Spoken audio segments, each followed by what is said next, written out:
Hello, everybody, and welcome. I am Aurora. It is August 30th, 2023. Fantastic things are happening. I can just say positive energy is flowing. Like portals are open, positive energy is flowing.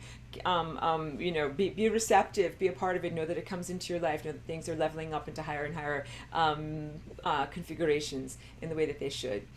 Very, very positive stuff. And that also means, because of positive things that are going on in my life, I have to keep today's class to not a strict, but let's say to a firm boundary of 2 hours. And so that way I'll be able to go and meet some commitments this evening and good things that I will be able to tell you about as they develop into next week. Okay, so today's class, as I dive right in and pull up my notes, this is level 2, lesson 6. But you guys always know. Oh, and first of all, also, for anyone who's tuning in, they're like, Aurora, like, why are you moving around like this and like this? I'm walking on a treadmill. Okay, and I should just make that part of the description from now on. For anybody who wonders why Aurora is moving during her videos, I'm walking on a treadmill. Yeah, so it's my thing. Level 2, lesson 6. Yes, that's right. And you know that no matter whether you are a returning student or a brand new student, and welcome to brand new people, love you and welcome to the class. Everybody is welcome to watch and be present and marinate in all of these levels, whatever level you're at. I used to make a strong bifurcation between introductory stuff and then advanced stuff, and make sure that people went through the first level before they got to the second level. And I think it's just like it's time to throw everything out the window, or throw everything into the lasagna, whatever sauce flavors that you possibly can. Please don't stand on ceremony. Please jump directly in and access all of the material that is available for you, so that way, our development is ongoing at a very, very fast pace, and that way you can be just have access to all of the inner nutrients that you could possibly need, all the inspiration you can possibly get that I can share with you. So this lesson is all about the sun, DNA, light, and interdimensional ethics. And why do I have to put interdimensional ethics in there? And it has to do with comprehending the interconnectedness of your life patterns, time patterns, DNA patterns, how what you are doing within the cells of your body, just grabbing a lasagna sculpture over here, which is totally your birthright, or your divine sovereign right to do what you choose to do inside of your own body. You are not in a contextless void. You are absolutely connected to a very, very large continuum of consciousness that is lots of other people, lots of other organisms, systems, and levels of consciousness. And whenever I talk about these things, you know, I also have been very openly referring to the poop crapola, the stuff that is actually not part of unity consciousness, that you do not owe any considerations to, because technically it's stuff that doesn't exist. So there's really two different sets of approaches, behavioralisms, or considerations. One is what we have towards one another, pieces of consciousness, fellow fractal fragments of God, the divine presence. That is what you are, that is what I am, that is what trees are, my dog, cats, microbes, all of these wondrous, amazing organisms, the planet herself, the stars themselves, even photons, and the amazing quality of light as a sentient creature. All of that is an emanation of unity consciousness and truly of divine presence. Then, of course, we face something right now that is errant signal, that I don't even think has personhood, but is something that is certainly affecting or afflicting this realm and the inhabitants of this realm. But I feel that there is a different level of consideration and behavioralism that we face towards that thing, or non-thing, or non-being, or whatever stuff that it is that it actually isn't. So yeah, you bear a level of responsibility and respect towards fellow aspects of self, that is God's self on the journey of God's self-remembrance. Totally appropriate. But this other stuff that is not God, that is actually not on a journey of self-remembrance, you can't be like, oh, like you're in the schoolhouse learning too, because it's not, because it doesn't exist. And it's actually here as a huge impediment to learning. So if you think about it in the abstract sense of light being information, and information informs us and gives us a truthfulness, and the sun, as I point to this painting over my shoulder here, as being an enormous ball of information. It's a big giant ball of light, and that light has truthfulness to it. And that one of the things I highlighted in my notes, and I always send out my notes, and my notes are also available in the PDF that you can find, the Lasagna Flight Manual. I put these into bold. That's why I'm scrolling. Hold on. DNA as an antenna allows us to tune into a particular reality, and it is a bridge between the world of matter and the world of pure light. This speaks to, on a deep level, mommy, daddy, what's my purpose? Basic existential questions. Who am I? What am I? What am I doing here?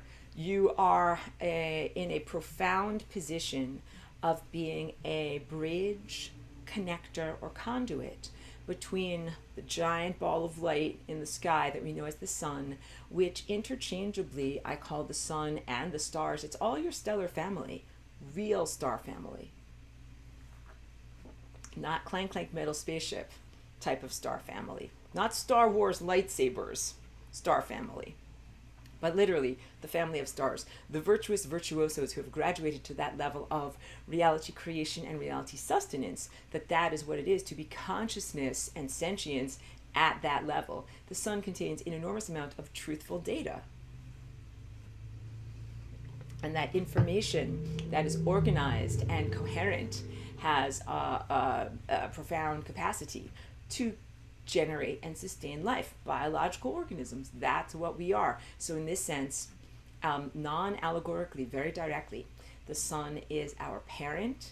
We are emanations of and offshoots of the sun, and everything that I've been teaching you in the semester so far about these shapes that are the shape of the abstract energy field that surrounds and upholds and interpenetrates your physical, anthropomorphic, and cellular structure.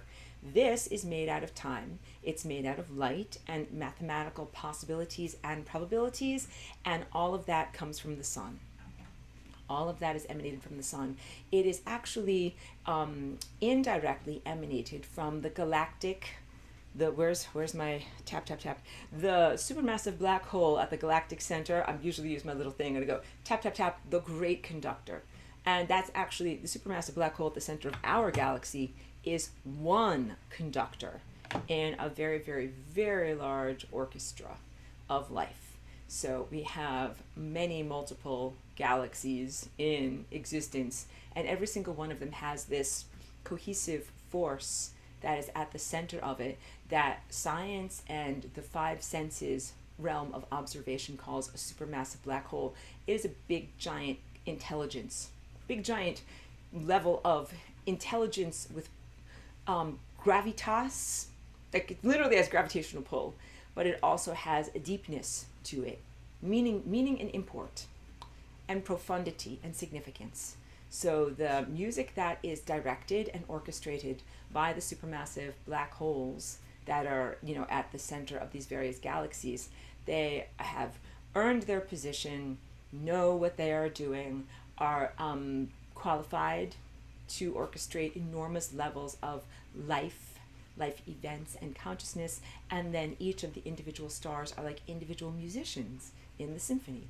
And so our sun in our sky, we are deeply in love with it, and it is our parent and has generated us and sustains us and is one instrument in a much, much larger orchestrated experience. So whatever, or I'm going to be silly, the sun might be the tuba player or the xylophone player or the lead violin player, whatever, but that's only part of the music. And so every event of your life is emanated from the sun in this bundle of possibilities of what could possibly happen to you.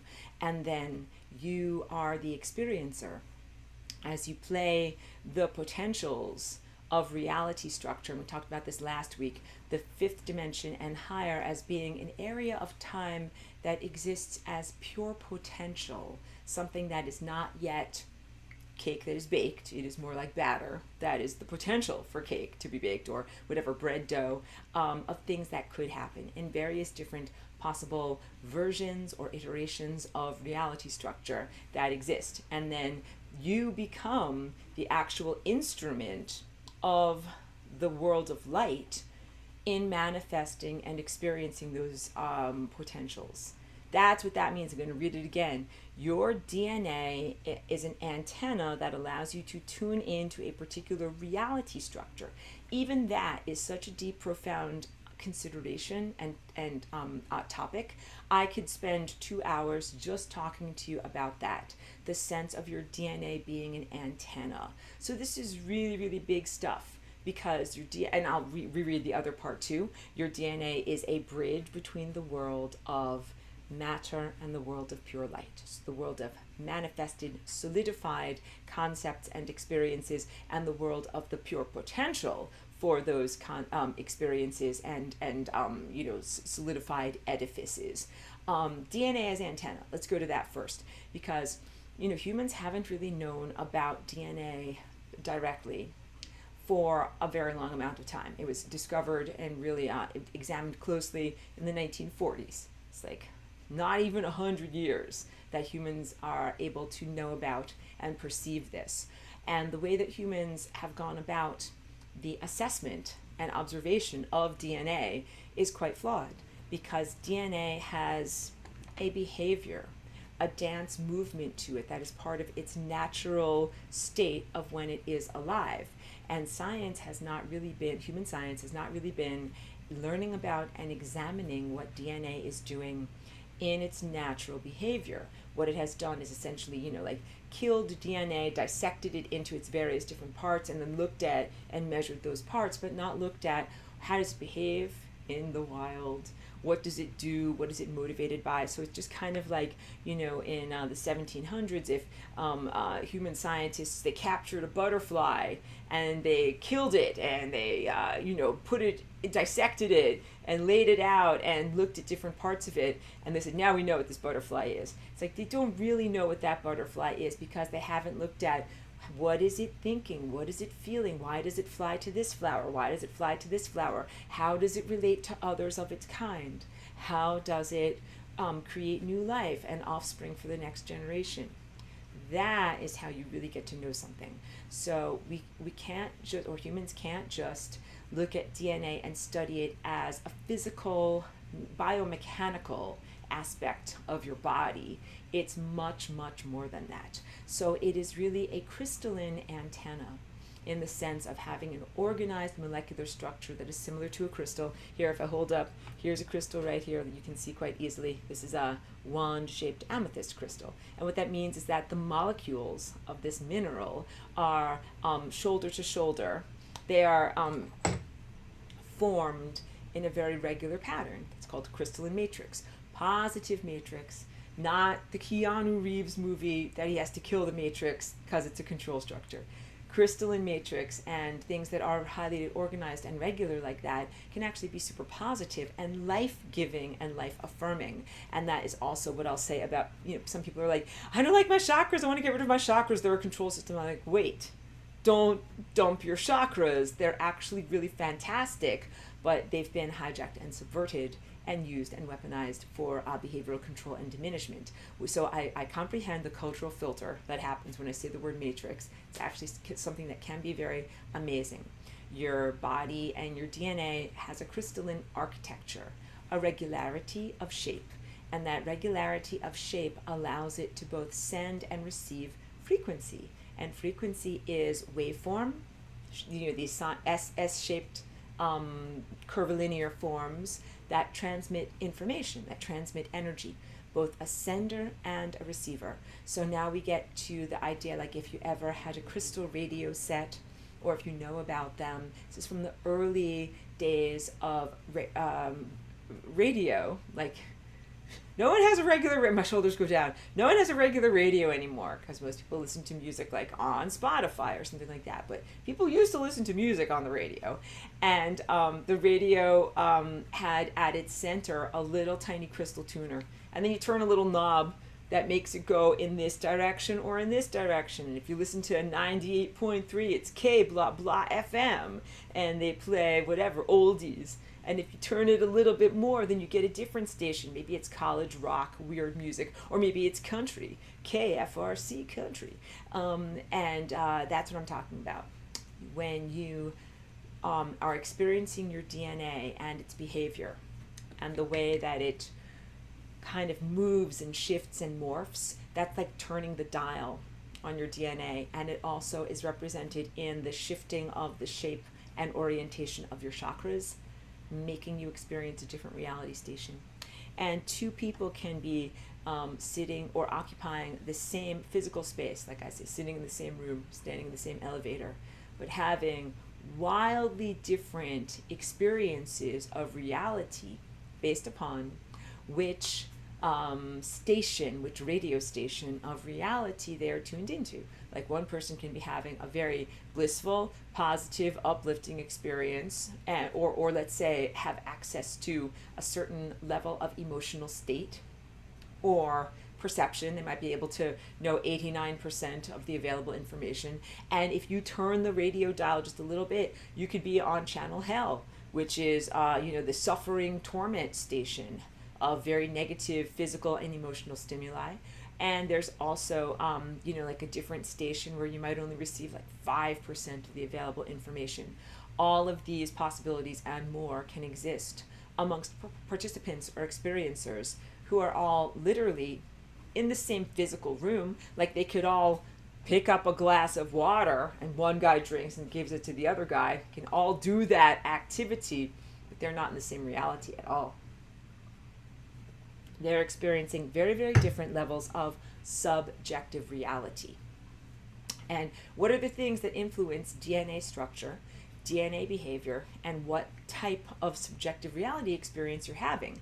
Those are thought structures, like inherent foundation thought structures, thought patterns, such as a verbalized thought, emotional foundation structures, emotional patterns, and other aspects of willpower that have to do with, you influence.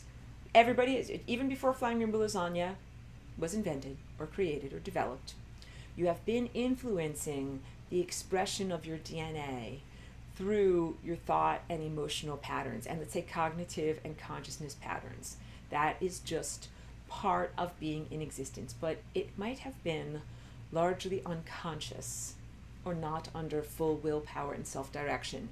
So when you breathe in your body, it's one of those body processes that if you're not consciously doing it, your body kind of does it. You're not going to die of suffocation if you don't be like, breathe in, breathe out, breathe in, breathe out. Okay, I'm good.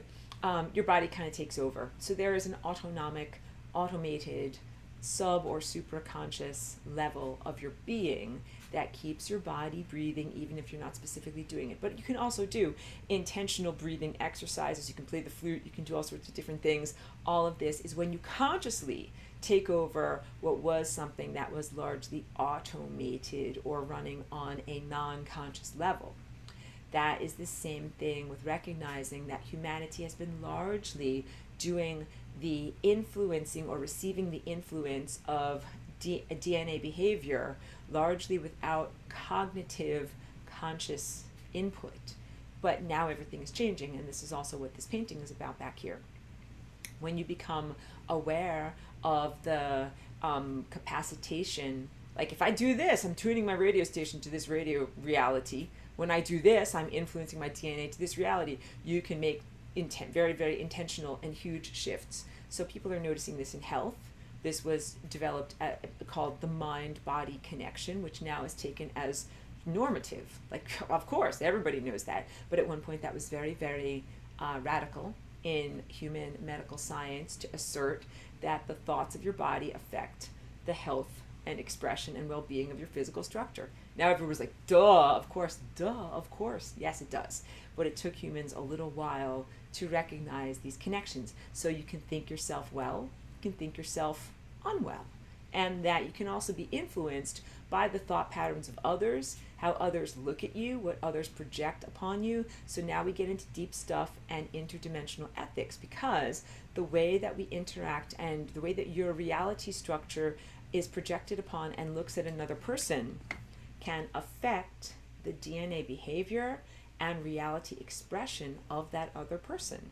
So if I say to someone, you're looking very unwell today, my words and my perception are affecting, I'm tuning the radio station of that person towards unwellness. And then the other person, either consciously or non-consciously, makes a choice to be like, I agree to that reality that's being offered to me. Or maybe rejects it and says, I don't agree to that reality. I'm feeling great. I'm feeling fantastic. I know what that guy's seeing, but I'm feeling good inside. It's really, really important because sometimes it might be unwitting. Someone might genuinely be like, wow, like, you're not looking so good today. They're not trying to bring you to your grave, but that just, they're reporting accurately what they're seeing. And then some people, might be more conscious of the way that their perception and expression of reality is affecting other people around us. And all of this, I talk about this in my notes from 10 years ago. What is unconditional love? And what is it when you're learning lessons at this level of development that you're at that involves individuality. So, spoiler alert, you all come from unity consciousness, and God's self-remembrance is the recognition that you're all God. One is all God, you are all God, I am God. And you're here in this individuated state in order to learn some of these magnificent lessons of what it is to be individuated. And when you're individuated, you have a boundary, and then that's what I was talking about, I think in last week's class, the individuation of the cell membrane and your individuation boundary of your ego, and then the transcendence of boundary by using the oscillative maneuver of flying rainbow lasagna to bring together the outside and the inside. But you have a level of responsibility to yourself as an individual to keep yourself alive. And then you also have a responsibility to your community or your ecosystem to keep the stuff around you alive, because the stuff around you is also you. So that's you, and this is you. And you have different levels of responsibility to keeping all of this stuff healthy and viable so that you can continue in longevity. And a lot of the things that I teach about in the value system that I propose is one that simply asserts, not in a moralistic fashion about whether something is empirically right or wrong, but whether it brings you towards life and towards continued longevity, or whether it brings you towards death. Literally, like, which direction does the antenna of your being move? Does it move towards, this would be ascended mastery, God's self-remembrance, the path of least likelihood, the tent pole that goes up the center of your chakra system, the wormhole of unlikelihood that brings you to infinity. Does it bring you to infinity? Or does it bring you to entropy, towards your demise, towards a system that devolves and breaks down and loses energy to the point that it can't go on? That is literally what death is. Dun, dun, dun, dun, you're dead. Sorry to be lighthearted for anybody who's suffered losses, but that is what happens. You run out of gas and then you're kaput. And it's not the end of your consciousness, which is also one of those things that the objective materialist world struggles with a lot, because they're like, that body used to jump around and do stuff, now it just sits there and then it decomposes. That's definitely not alive. But the consciousness cognitive impulse that once animated that body is not kaput. It is having to be reshaped, refocused, and reintegrated into the time structure until it finds its correct shape. So you are constantly influencing other people with the music that you play. Wait, I have my piano already here. Here's some music. I'm playing some music, and you're listening, and I'm influencing you.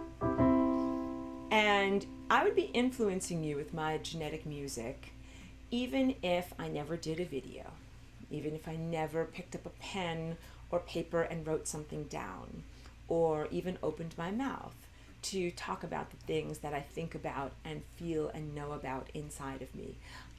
It is one of the basic truthfulnesses of being here. The level of red, the red chakra, basic physicality structure, I am presence. When you say I am and I exist, and that's part of the recipe of you.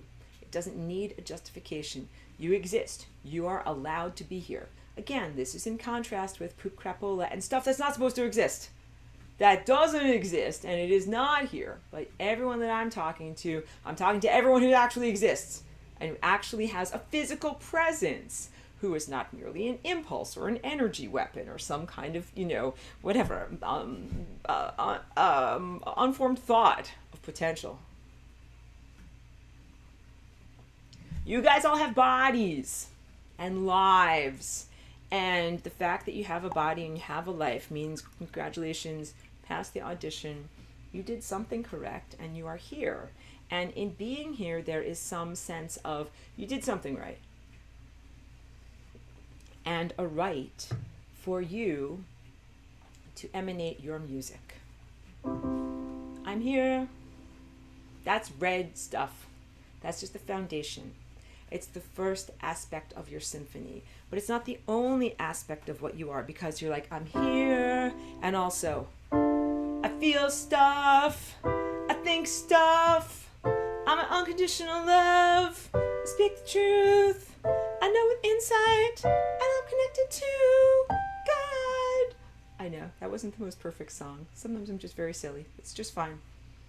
That's the basic journey of the energy up your energy field, through your chakras or through the spectrum known as the rainbow. All right. So it's totally appropriate for you to start off with, hey, I'm here, I exist, and I can do what I want to do. Yes. But then you also have all of those other layers that lay on top of that mitigate the original strong presence of just being alive. And that also is mimicked in your biological architecture in terms of your brainstem. That is just like the beginning of neurology that says, I'm alive and I continue to breathe and maybe procreate. And then mammalian cortex on top of that, cerebral cortex on top of that, and then many, many layers of the subtle body that come as a result of the correct functioning of your neurons. You end up becoming the full recipe. So what I'm trying to say is, in terms of interdimensional ethics, you balance out, you're learning lessons of boundaries, and you balance out these personal desires for what you want, and like, hey, I can say what I want to do, I can emanate what I want to emanate, I can send off the music that I want to send off, this is me, and I'm doing me. That's correct, you are, and that's totally appropriate. And also, you recognize that you're in a context, and that there's other stuff that in this level of individuation is not you, the individual, but is you, unity consciousness. And then you have to make a balance between you and the other stuff, because the influence is reciprocal. So this comes down to me and Flying Rainbow Lasagna. I don't want to be so self-centered by saying that statement, but let me share with you about my journey as Flying Rainbow Lasagna. There were many ethical questions, because initially I was and remain, the innovator. The first Flying Rainbow Lasagna, it's kind of like, we've never had one of you before. We do not know what box to put you in, and you're weird and doing weird stuff. And I'm like, yep, I'm new and I'm weird and I'm doing weird stuff. And because of the tendency of DNA to be an antenna, you send out or broadcast what you are doing and others receive it. So that is the responsibility. When you're in a band, you play music. Let's play some music. Play my music. And you're like, yeah, we know, we can hear you, we can feel you, you're affecting us. And you're like, you know something, I play music too. That's my music affecting you. And so it has been reciprocal. As I've been here in this world, I have sent out my music of Flying Rainbow Lasagna, which is, this is an innate type of sending. Again, it's beyond human culturalisms of writing a book or sharing a painting or doing a video. This is from your basic being and existence. You have an interconnectedness with all life everywhere. So it's not a question of whether you, make it an effort to try to communicate to other people. You are influencing the world with your presence. And that is a positive thing. That's how it should be. And also, the world is influencing you. And all of the other individuals and creatures here are influencing you. And it's meant to be a wonderful educational process and reciprocal growth process. And that is what the love tone is. this thing that is the errant waves, millimeter waves, all this other stuff that is not truly in unity consciousness, that stuff is an impediment to the true connection of musicians in the band. Like, we want to be able to hear each other. And I'm like, how am I playing, guys? And you're like, Aurora, like, I can't hear SHIT. What's going on? I'm like, oh, it's the millimeter wave. That has been a real issue over the past several years of not being able to effectively feel other people. And many humans here have reported to me a sense of isolation, a feeling of isolation, where they look around and they wonder, am I the only real person? Or is everyone else here just a cardboard actor? Is everyone else here a pixelated fabrication that's part of a fictional reality? Like, that is how unreal some people have experienced this world, this reality, for the past several years. 100% of that comes from implanted nano wetware and millimeter wave, because that stuff creates a static on the line. Even worse static on the line than might have already been in existence, let's say, from the ordinary historical, I should say, from the historical levels of genetic degradation and mutilation that humanity has endured or survived for many millennia. Those things have cut one another off from each other. Those things have been blockades and impediments. Those things are why I'm here. Those things are why I Flying Rainbow Lasagna. Because as you remember from last week's class, Flying Rainbow Lasagna brings together formerly divergent realms. So the divergent realm of like individuated people, thing versus thing, duality, that guy's not me and I'm me. And all of a sudden it brings together the capacity for you to unite yourself across various time presences, like past and future, and also parallel timelines, but also many multiple lives. And you start to look at the truthfulness of those multiple lives and existences, and you start to recognize and to know that you are interacting with self-state.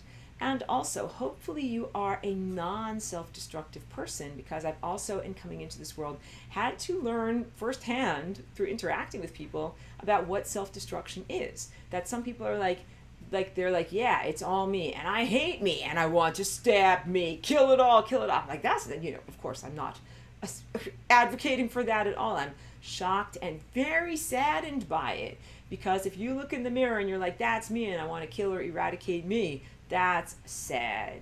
And not judging you in sad, but that is like a very distressing, diminishing thing that makes me feel a great deal amount of concern for the person that would feel that way about themselves.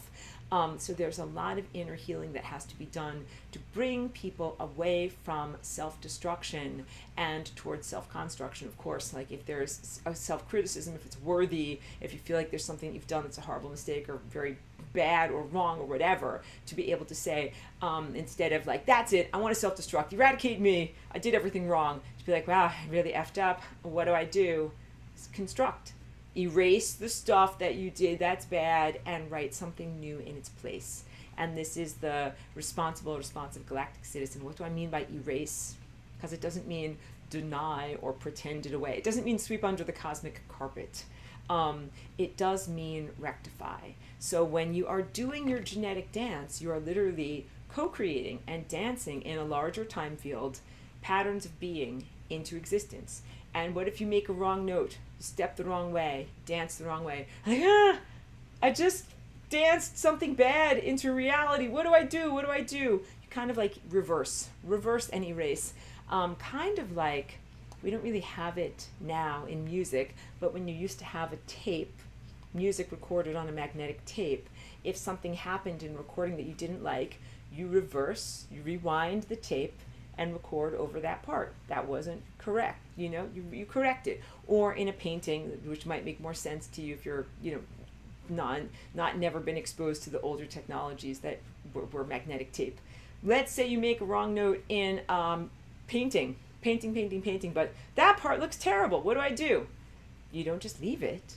You don't throw out the whole entire canvas. You get a rag with turpentine. You erase or wipe away that part that is not perfect, that is not well structured, and then you paint again. You attempt again to do it right. And that is something that you're doing as a fractal microcosm of the sun is doing that all the time. So what the sun and the stars are constantly doing is emanating reality structures that are like these complex mathematical formulae, and then seeing if it's correct. And if it's correct, then it's like, that's great, that feels great. But a lot of the time it's not correct, which is exactly what happens when you're an artist and you stand back or you sit back and you just sit and stare. You're like, does this look okay? And you squint a lot too. You're like, how's this look? No, color balance looks wrong. It's way too much orange. Or way too much yellow. Sometimes I have that in my paintings. Like, too much yellow. Looks like, like yellow mustard got squirted everywhere. This is too much yellow. And you are your own critic or your own assessor. And then what if you find out there's too much yellow? What do? You change it. You change it and you fix it. What if the sun stands back and looks at its painting, squints and says, how does life look in the biological realm that I'm emanating and sustaining? Wow, it looks like poop crapola. Something's bad is going on down there. I better fix something. Got it? And that is what this ongoing rectification event is. The flying rainbow lasagna exists as a necessary cosmic self-augmentation because there were things that were poorly structured in reality.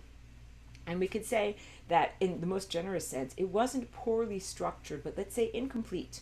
A set of cosmic laws that were being enacted that actually created imbalance. Like, here's the scales, instead of being perfectly balanced, imbalanced, because it needed to have an augmentation. Because you guys know about when you went to math class in 3rd grade, I'm already jumping out the window. Don't jump out the window. In 3rd grade, please excuse my dear Aunt Sally.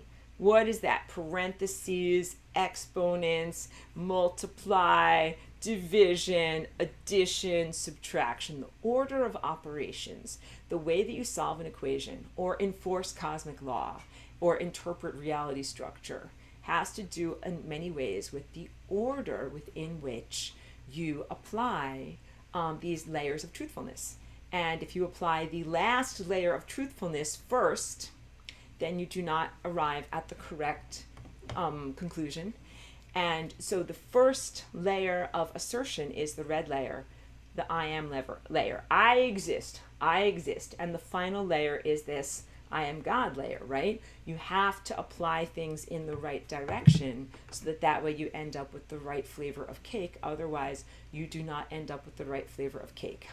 And there's actually a lot of things, like I'm just going to be silly. I'm on a lot of math groups, like on Twitter or whatever, and people send out these equations where they're like, please solve this equation. And everybody comes up with 5 different answers. Why is that? Because some people are like, well, first I'm going to solve what's in the parentheses, and then I will do the addition, then I will do, like, if you don't do things in the right order, you will not arrive at the correct answer. And so then there ends up being a lot of conflict. There was weakness in the system of cosmic sustenance, generation, sustenance, and expression of continued life, in that there was an incompleteness in the laws, all right?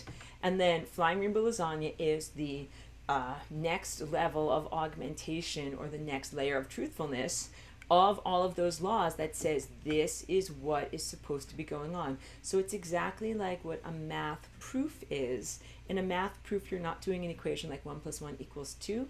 What you do is logic statements. If A is true and B is true and C is true, then what do we need to say in order for D to be true? All right, that is a math proof. So cosmic law is very similar in that it is a logic framework, and it's airtight, and it's supposed to be airtight, because you don't argue with cosmic law. You don't go to like the cosmic law court, like small claims court or whatever, the Supreme Court. Some guy doesn't sit there with a powdered wig and bang a gavel and say, I declare this is cosmic law. Cosmic law is like the laws of physics. It is a embodied or experienced level of the expression of cosmic truth. And there's just no arguing with it. Like, it is. And when it is and you recognize it, then you measure it. And you're like, oh, like there's that thing that is. Let's measure it, because that's the yardstick for what we know is truthfulness. All right? So all of this is to be able to say with you, the journey of me being here, like putting myself here, innovating the lasagna, placing myself here, creating this new layer of cosmic law, and then influencing other people simply with my presence. And very many questions about the ethics of that. Like, who do you think you are? And don't you know this? And blah, blah, this. And it's like, yes, yes, and yes, and yes. I'm doing all of those things. So taking responsibility for and ownership of the sense that I am emanating a new song into the world that is called Flying Rainbow Lasagna. And that song is an empowerment song. So I'm having an influence on you in the sense of giving you tools. If I give you tools, then you're able to go off and do stuff. That's the whole point. I consider that to be a huge plus. But I don't just give you tools like giving firecrackers to children. Be like, here you go, guys, go blow off somebody's hands and do things wrong. No, that would be horribly irresponsible of me. So I hope you can tell from like at least my 20 plus years of efforts to articulate and share correctly, and you know, especially these past whatever 5 or 10 years of teaching it formally to people. I'm so careful in my word choice, and I'm so intentional in the accuracy of what I'm sharing, and continually updating my languaging and my description in terms of the cultural context and the cultural filter that it's being perceived through. I want you guys to get the information correctly, and I'm always teaching you, like when I teach you about the Merkaba, and I'm like, don't just drive your astral vehicle to the lower astral. Don't drive to bad neighborhoods. And also the value system for how we create with something like the Flying Rainbow Lasagna. It is not just about creating from the level of ego desire and individuated desire. It must be done in light of and in celebration of your viewpoint as unity consciousness, where you're like, I'm everything, so I want to do something that's good for everything. So moderate criticism, not full rant, of some of the schools of manifestation that exist in this world right now. And I've seen a lot of their advertising. So some things that you might be familiar with. And again, no criticism of anybody who might have participated, because I think these are stages of growth that you go through, these different stages. Abraham Hicks. There's good stuff in there. There's also some distorted or partial truth in there that people are like, get into the vortex, gonna manifest some stuff. And what people are usually wanting to manifest when they're at that level of, just very naive beginner level, usually in innocence. Usually people are at the ego state and they're like, I want stuff for me. Me. I want stuff for me. I joke about that. Ice cream for me. And you want ice cream for you, and we want you to have ice cream, because ice cream might be like going on an adventure vacation or whatever, having some new piece of equipment, like a new car or something like that. And you're like, yeah, like that thing or that stuff. It's gonna be so happy, like shiny new toys. This is gonna be awesome. That's great to be that way, but you don't want to have your new toys or your ice cream at the expense of imbalancing the scales of justice of the entire system. That is what sustains you. That's the big lesson that you're learning right now. I want to be alive. And also my red chakra says, I'm alive. I'm allowed to do stuff. Yes, it does, and it is. And in order to stay alive, you have to make sure that you don't screw up your environment and imbalance it, including the environment of time. And more than just not doing something wrong, you must do something right. So in your house, you can't just be like, okay, like I'm just going to walk around and not do anything wrong, and that will keep my house clean. No, like you're actually going to have to clean your house. You're going to have to specifically do stuff to keep your house clean, or your body, or your world. You can't just be like, okay, I'm just going to walk on eggshells. Like this is me tiptoeing, like I'm not going to do anything wrong in time, and everything's going to be fine. It's like, no, you can't just walk around trying not to make a mess or not make muddy footprints. You have to be an active participant and actually clean stuff up. That's what it is. Like when you live in a house by yourself or with other people, you have to be like, wow, like I'm going to have to get some spray cleaner. We have to clean this up. You got to wipe down surfaces. You got to sweep stuff up. This is part of life, all right? You have to fix, improve, and positively influence your environment. It's not enough just to be like, I didn't do anything wrong. You have to also intentionally work to do things right. These are some of the values that I teach to you guys, because that's big in giving you a tool for empowerment that is about consciously manifesting.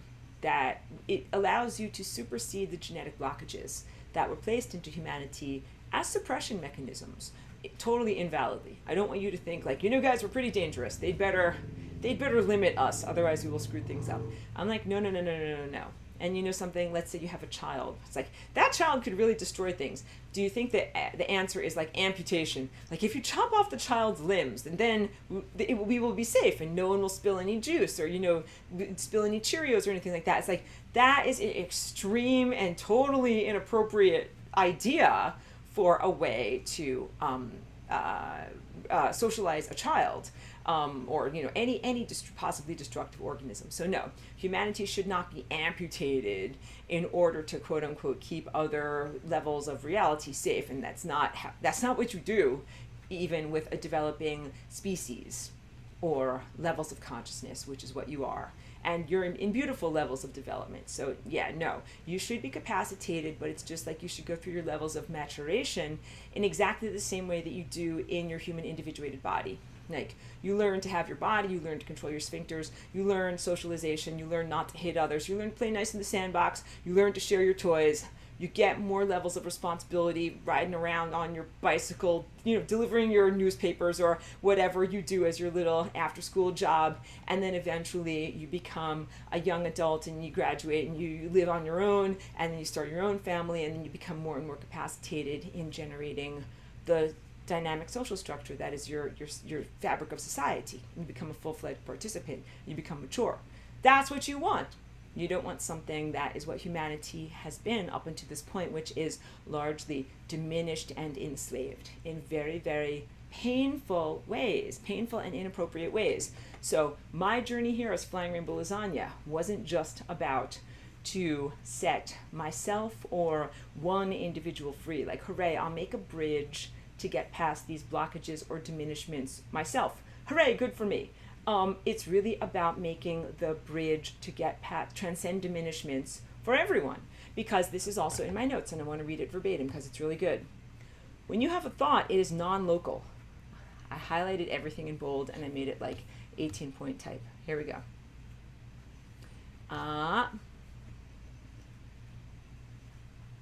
Wait.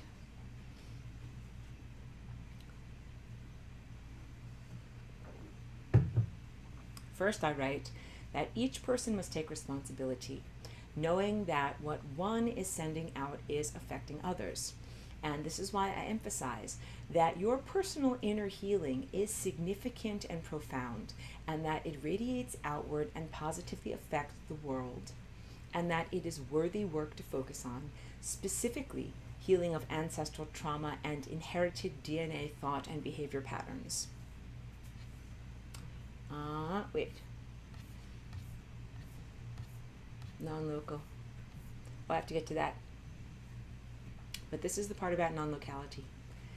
The way that the universe works, once a new thought is created anywhere throughout the cosmos, because thoughts are non-local, the recognition of non-locality is one way of getting past the blockages, as opposed to thoughts as a phenomenon that exists simply within your little private brain or area of the world. That is the old paradigm or context of thinking. In truth, all minds are connected, and in the world where all minds are connected, all time is now.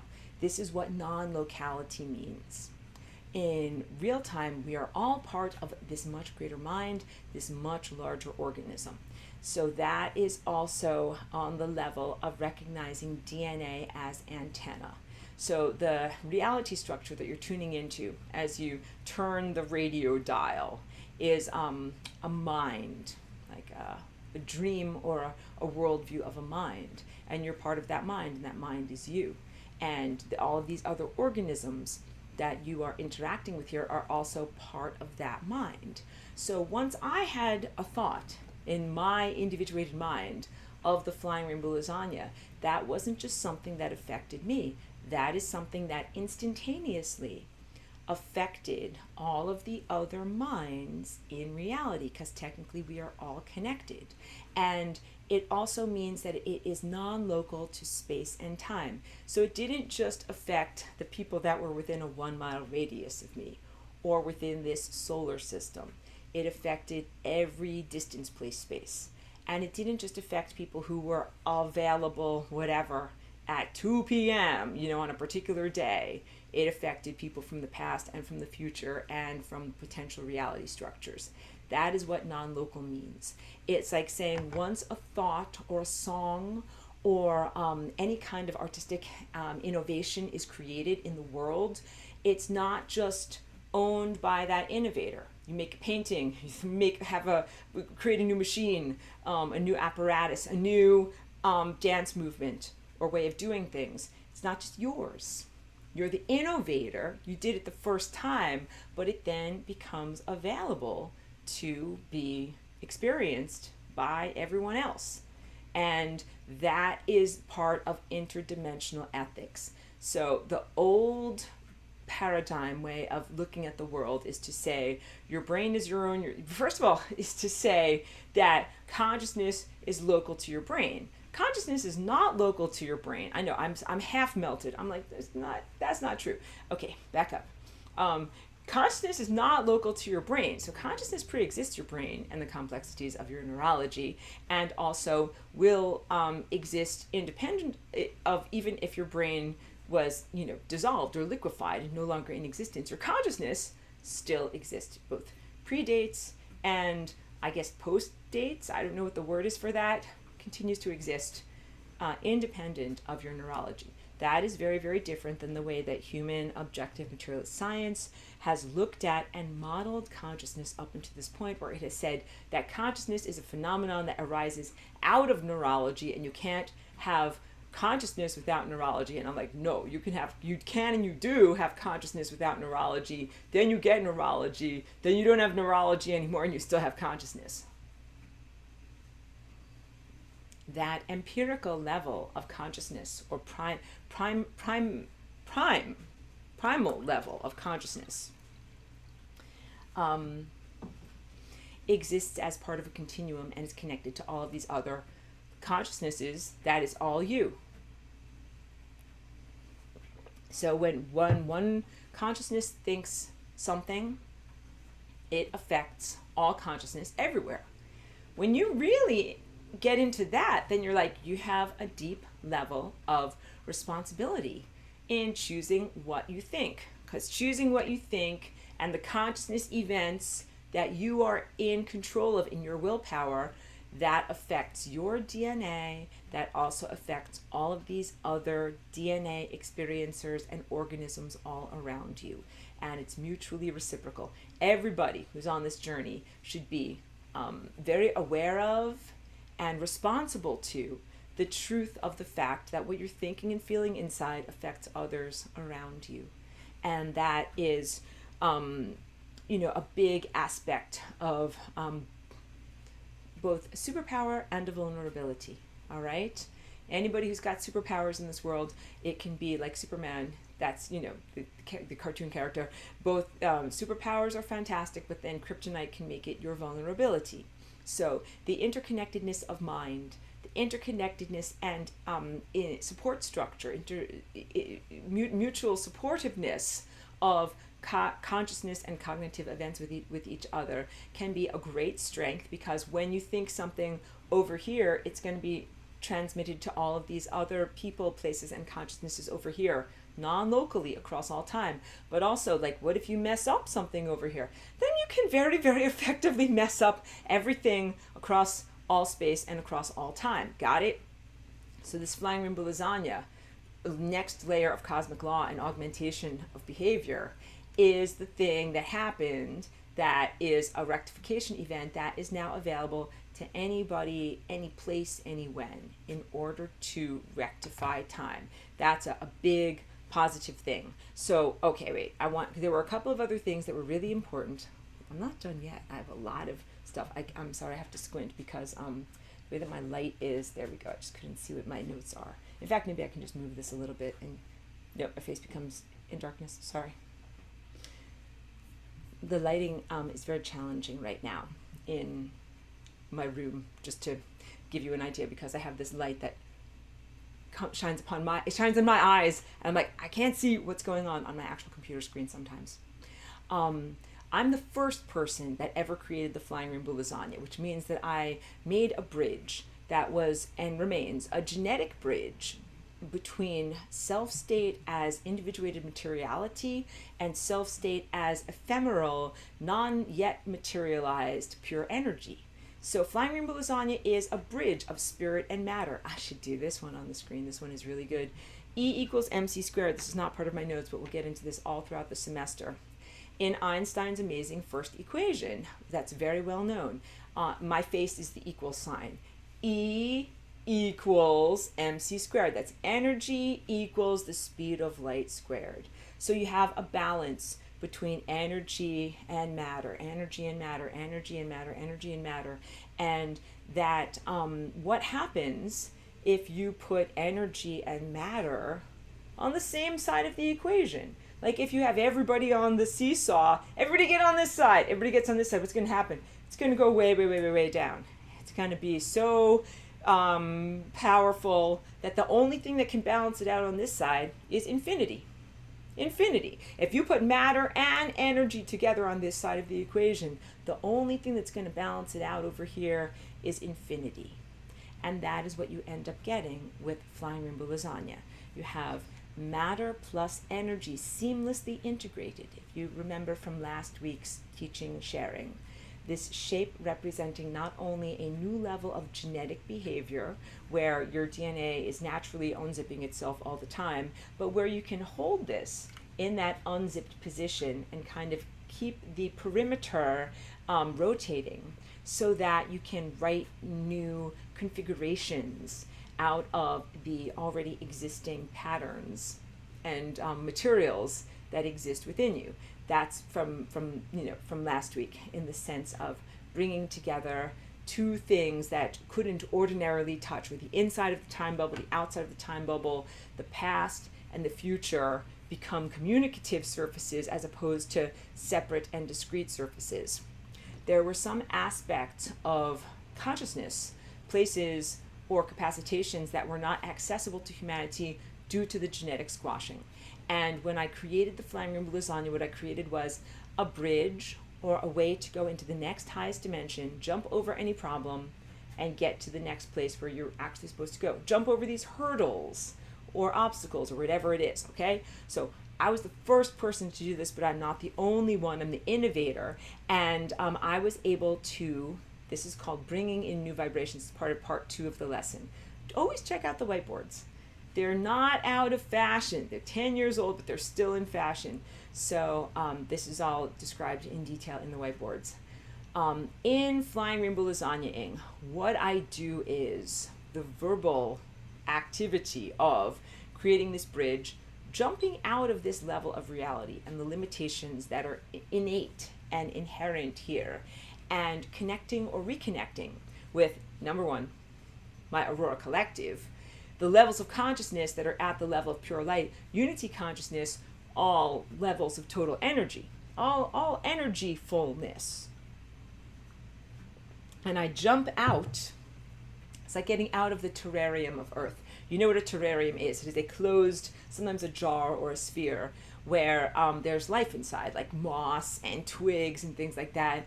And you put a cork in the top and you don't add water or anything to it. You just allow light to enter into it. And it becomes its whole own little world, but you don't add anything new to it, is the point. Earth has been like that for a very long amount of time. Cut off from the divine cell phone signals or mandates that come from higher dimensional self. And then just, corked in there, dealing with the resources that you have available. The thought structures, possibilities, and cognitive events that were available to you there, or the nutrients and groceries that were available to you there, but no fresh groceries from the store. And as soon as I came into this body, and what I do is I constantly flying rainbow lasagna, or create this oscillative portal between myself and the sun and the stars, the world of pure light. Think about it like that. Instead of thinking like Aurora's constantly like jumping 93 million miles to the sun and then jumping back, I'm doing that. I'm doing that jump. But really what is happening is I'm creating an abstract, higher dimensional connection zone so that I can connect to pure light and I can get groceries. I can get stuff. I can get new ideas. So look, and bring them into the world and share them with you exactly the same way. Like if you guys didn't have a car, you couldn't get to the grocery store. I'm like, oh yeah, I'm getting out to whatever, the discount outlet or the farmer's fruit stand, wherever I'm going to go. I'm like, wow, avocados are on sale. I can get a lot of these. I can load up on avocados and bring them all back and share them with you because you didn't have a vehicle to be able to get out to where the food was abundant and, whatever, affordable. So that is what I do with ideas and with energy. That humanity was not happy, not even humanity. Life, biology, and consciousness was not totally happy and fulfilled and nourished in the limited terrarium that was the planet pre-lasagna. Actually, the system was losing energy and moving towards the state of entropy that would be an inevitable decline, that there would be no more you, that would kaput. You were moving towards kaput, all right? You need freshies in order to keep going. And the freshies have to do with new perspectives, new ways of doing things, new directives. You're supposed to have these new directives all the time. Supposed to be, I know. These are in the world, the ideal world of pristine, non-distorted DNA and non-distorted reality structures. You would constantly be in your highest self-connection, getting all of the fresh ideas that you possibly could ever need. Survival in this world really means something so much more than just where is the food, where is the water, and how do I run away from bad things. Survival in this world really means being guided like an incredibly accurate dancer. Like now you're going to place your foot here, now you're going to put your elbow here, now you're going to move your abdomen here, and now you're going to move your spine like this. And doing these very calculated, accurate movements through time is what brings you longevity. So it's not just like, okay, you will need to ingest this many cc's of fluid and then this much vitamin C. And it's like, no, you actually have to find the orange tree that you're going to eat a fruit off of. And you have to find the orange that you're going to eat. And then you can't just be like, dum-dum-dum-dum, take 5 or whatever. You have to make the most perfect gesture of grasping it, pulling it off of the tree. Everything is a dance, peeling it, eating it, ingesting it. I'm sorry, I lost my balance on my treadmill here. I was not perfect in my dance. I'm trying to do too many things at once. But yeah, a perfect expression on every level. And then eating those specific molecules that come inside of your cellular structure and dance in very, very specific patterns throughout the metabolism of your life. Science looks at things as just calories. That's like looking at my piano as just like a bunch of black and white keys that I can chomp up with my mouth crystals. No. Everything is a consciousness, everything is a frequency, everything is a miracle, and what you're doing is becoming quantum entangled with a fellow miracle when you eat or ingest something, and you have to do it in just the right way. So there was not this level of connectivity and pure divine perfect dance and self-expression due to many genetic distortions and mutilations that have happened to humanity. So you had a lot of stuff jamming up your cosmic inbox, a lot of messages that are not just about, hey, you need to survive, run away from this bad thing, and then here's where you will find food and water. Things that are about, hey, you need to survive, you need to become this person. Sometimes survival on the highest level can be described as becoming your truest sense of self. So just like, yes, there are many calories that you can eat in a living forest. There are many oranges even on one tree that you can eat. Being an artist of time means you eat the specific orange that is meant for you. And when you are really sustained on the highest levels in time, it's not about randomness or arbitrariness. You're like, yeah, I can go to the store, I can buy any dress, or I can, drive any car, or live in any house or apartment or yurt. It's actually not all the same. There's actually one dress that's specific for you. There's one car that's specific for you. There's one space-time coordinate dwelling that is specific for you. That is where you're supposed to be. And this becomes the ultimate in non-arbitrary participation in time and being guided to these specific activities and experienced edifices is part of what your higher senses do. Those specific edifices are your DNA behavior expressed in reality. So science is like, your DNA behavior describes protein shapes. It's like, yes, it describes protein shapes. We've talked about this before. The shape of my earlobes or whether my hair is brown. Yes, it does that. But then it also does so much more. It describes specific reality structures, such as you walk into a store and there's, 12 million different body coverings that you can buy. Which one do you buy? And it's not just like when, you get the one that is the right size and shape for your body. Like there might be 5 dresses that are all the same size and shape for your body. You make a choice. Why that? Why that? Why that? The answer is non-arbitrary reasons. Very, very specific patterns in reality. And when you follow those patterns, those dance patterns in reality, you stay alive. But I don't want you to feel a huge crushing burden of like, which orange do I eat? Which dress do I buy? What am I allowed to do? Because I know you're coming out of this tortured punishment and reward scenario that has nothing at all to do with this free level of expression. All right? When you are free, when you live in freedom, this is not part of my notes, but I'll just share it with you. When you live in freedom and you have your highest faculties activated, you see and you know. You know which dress is the dress for you. It's the one that sparkles. It jumps out. You're like, that's the one for me. Don't. And I used to play this game when I first got here as Aurora, when I would visit pastries in a pastry case, just look at them and be like, okay, which one? Like you look at it and then one of them sparkles. That's your highest self telling you which one is meant for you, that one. And then that's the one that contains all of the specific nutrients and molecular potentials for you to cosmically intertwine with. And you can really develop this sense and you can practice it. It's really, really hard to do this practice now with the static on the line, the poop crapola. The stuff that's not supposed to be there makes it very, very difficult for any of us to be able to see clearly and know, if you go to the store and there's literally piles of fruit, piles of food, all these different things, you can be like, okay, which one is for me? And it can be hard to know because there's so much static on the line. That is the peril that you face, that in this diminished world, even beyond the activities of DNA and things that have happened over the past, millennia, 5, 10, 25, however many thousands of years, right now in human history, you have this incredible time, this incredible birth that's happening, but then all of these things that are like this music, bad music, cover your ears, don't listen.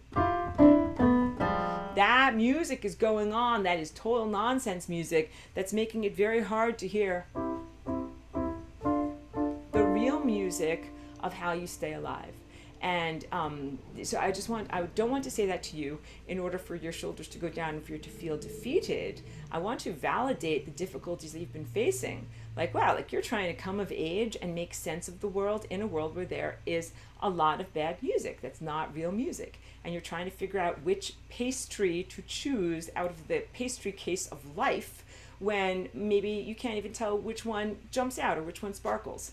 And that also includes opportunities. Job opportunities, relationships, romantic opportunities, even which dog you adopt, all these things.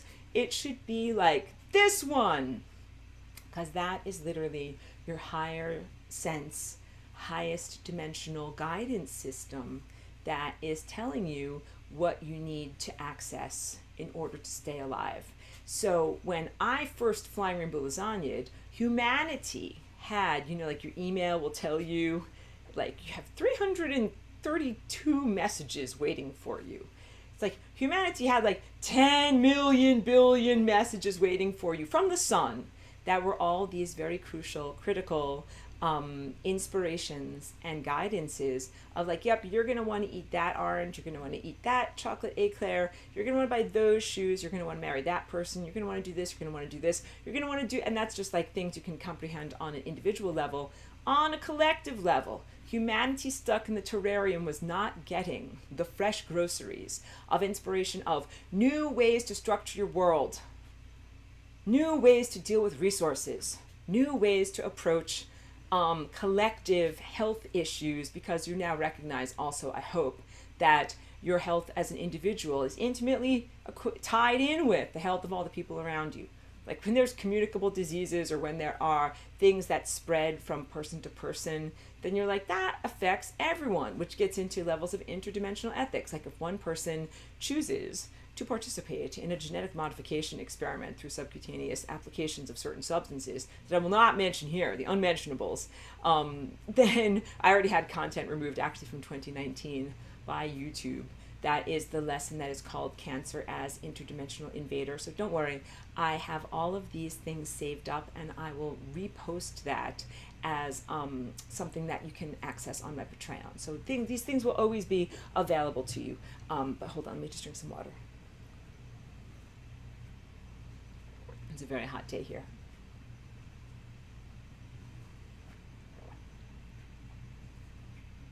And I think I might have lost my train of thought.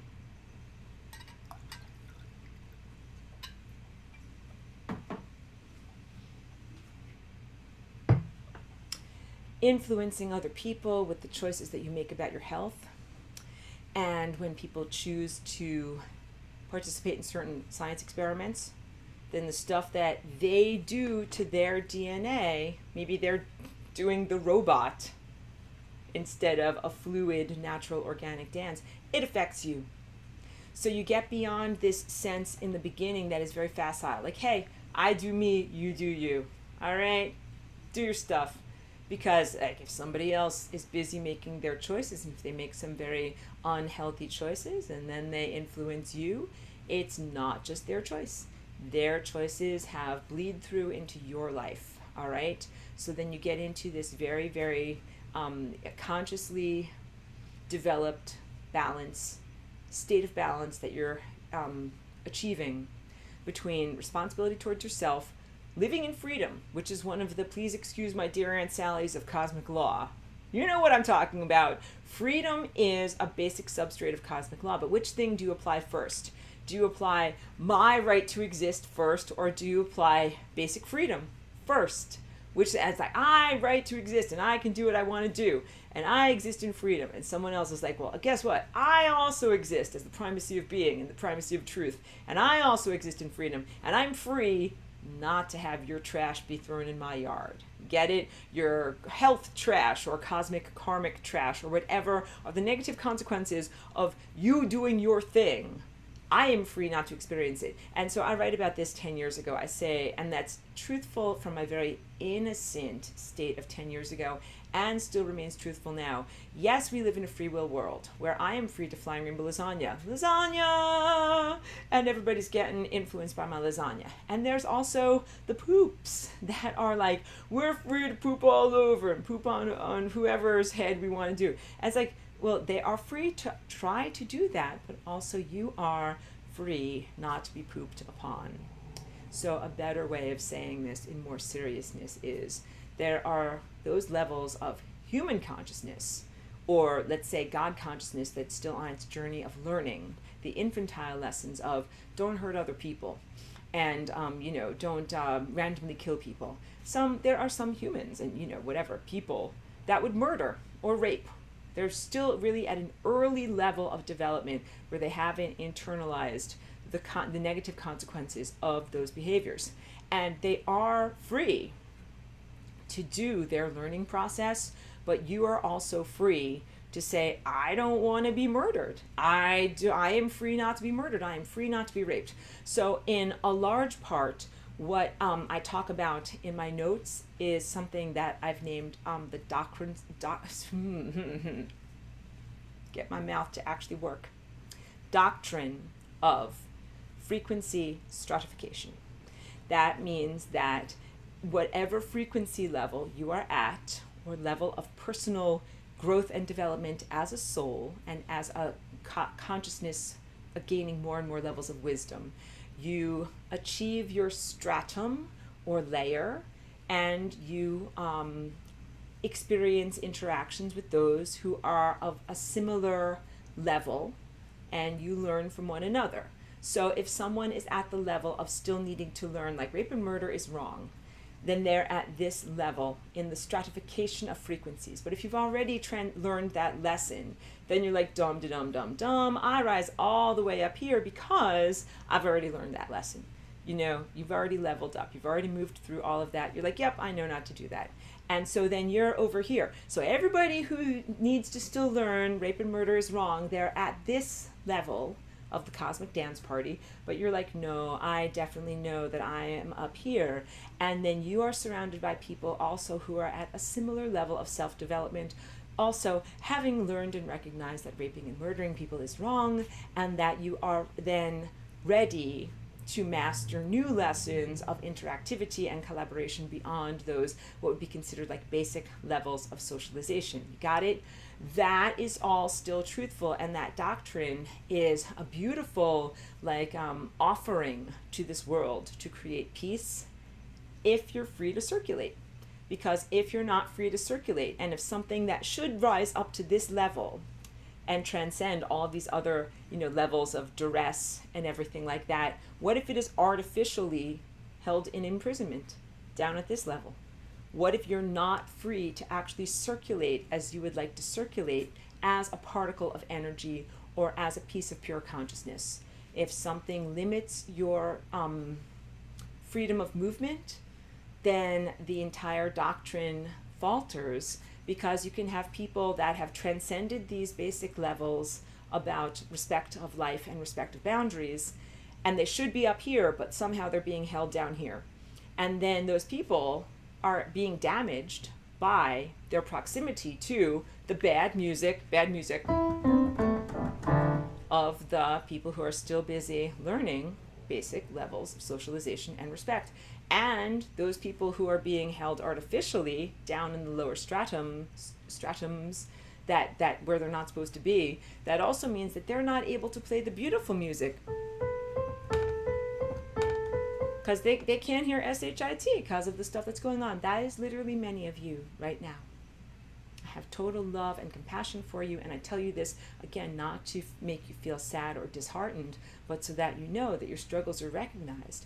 You're supposed to be circulating way beyond some of these other damaged consciousnesses and damaging consciousnesses, and definitely the errant signals and everything that creates and is created by that, that's at an even lower level than my screen. That's not even just like biological life that is busy learning like don't rape, don't murder, don't mutilate, don't steal, don't rob, all the basics of how to interact in society, in collective whatever dynamics.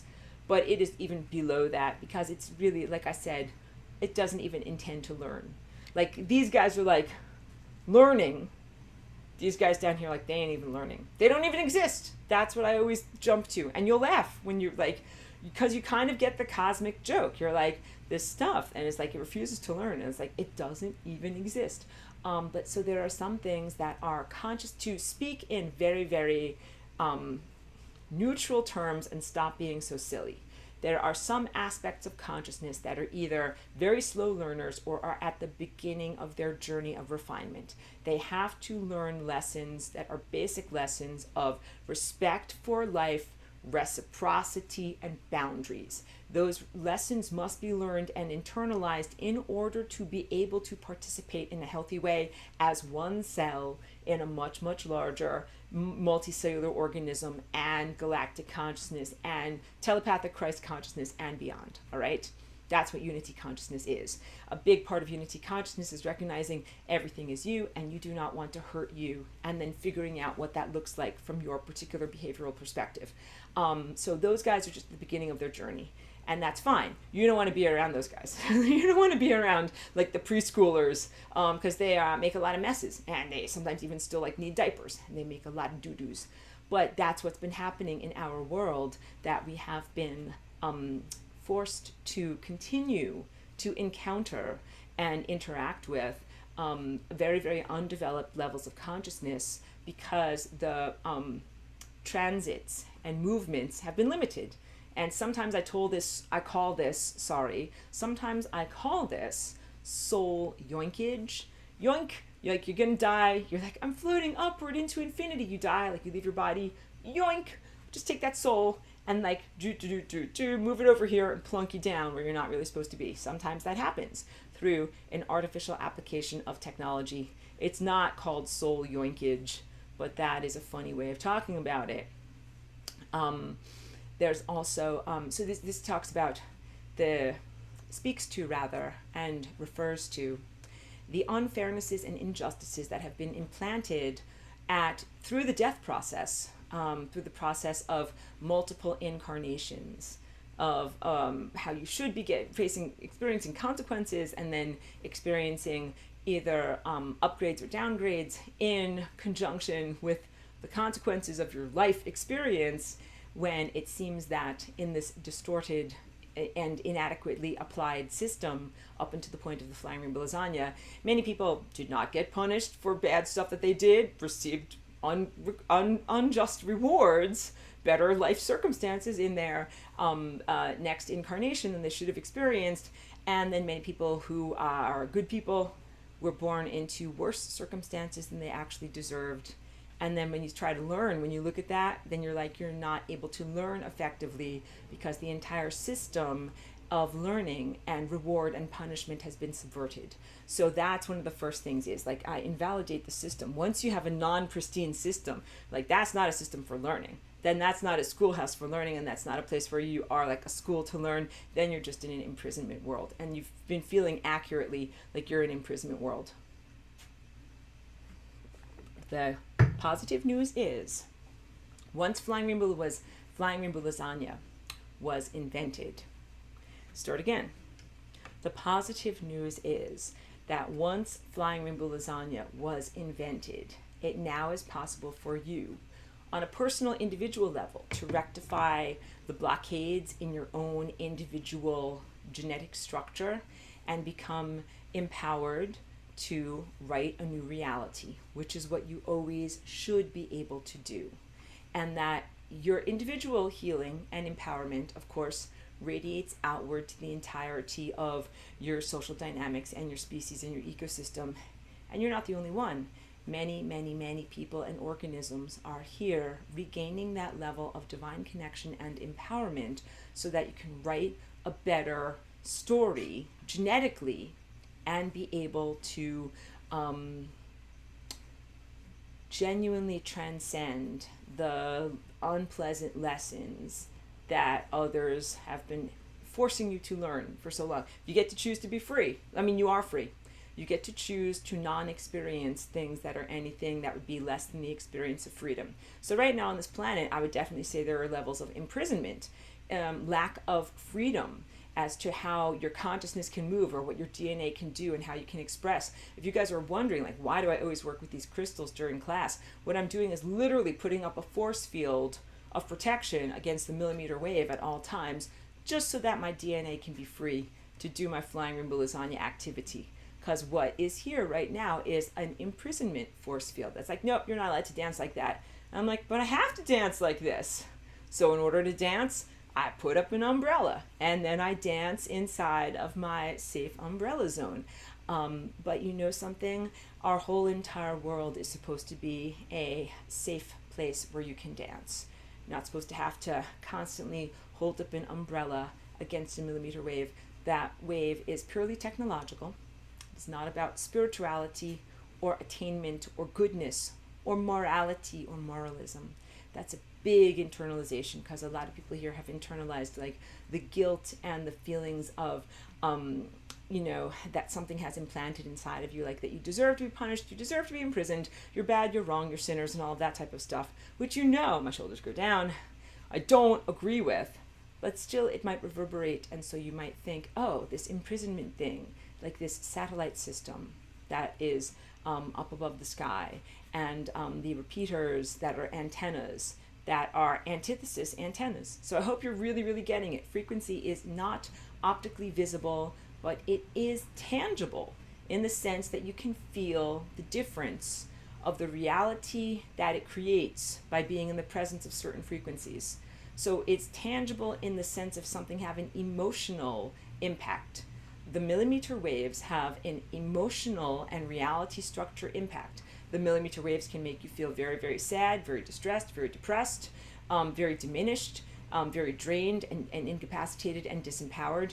The millimeter waves also can be used to give you happy zaps and activate your pleasure centers, and that is equally dangerous. And it has been deployed here, either the elevator up or elevator down, like you do this, it's behavioral control. You do this, you did something wrong. Elevator down, you're going to feel sadness and depression and physical pains and other things like that, and incapacitation. And then, do you do something that pleases the regime? Wait. If you do something that pleases the regime and makes the Techno-Inquisition happy, then you might receive happy zaps, where you might think, I'm ascending. I feel great. I'm at the 5D smoothie shop and everything is fantastic. And that is actually its own level of peril that many spiritual aspirants in this time are facing, because it's a false ascension. It is done through a technological implantation of the nano wetware that affects neurology. So it's not just frequency that's affecting your natural biology. It is frequency plus the artificial antenna that's been placed inside of your body that makes you respond to this artificial frequency. And that can be used to create an artificial sensation of euphoria. But that euphoria is not freedom. And it is the euphoria of paralysis, of someone who feels that they are in spiritual attainment and enlightenment, but they're actually just being given happy zaps. Feel like they're at a happy place. And some people can get lost or stuck there.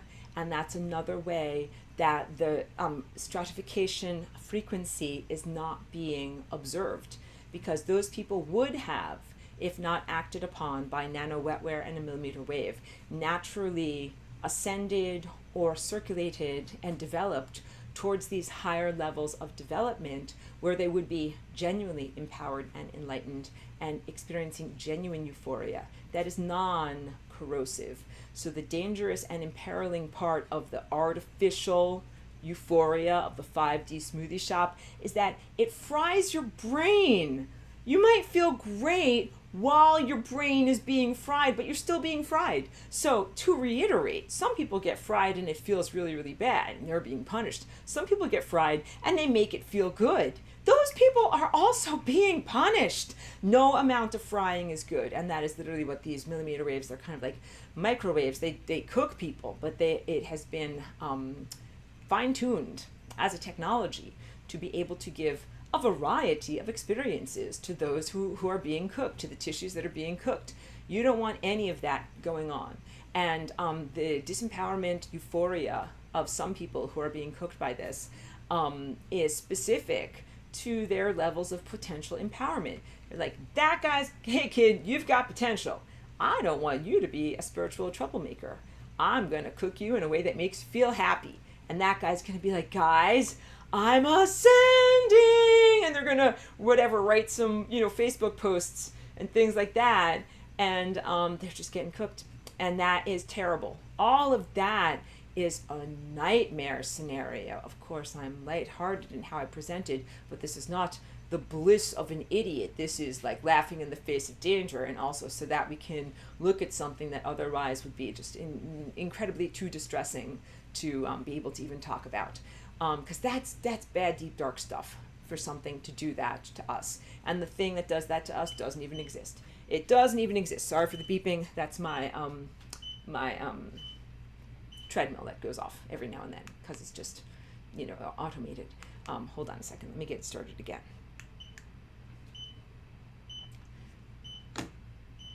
And I have to acknowledge this stuff. I don't want to talk only about bad things or make it appear as if there's so many hopeless situations going on in our world, but I acknowledge it because there is always empowerment in the things that I'm teaching you about. So I taught about this for the past 10 years, and I continue to teach about this now.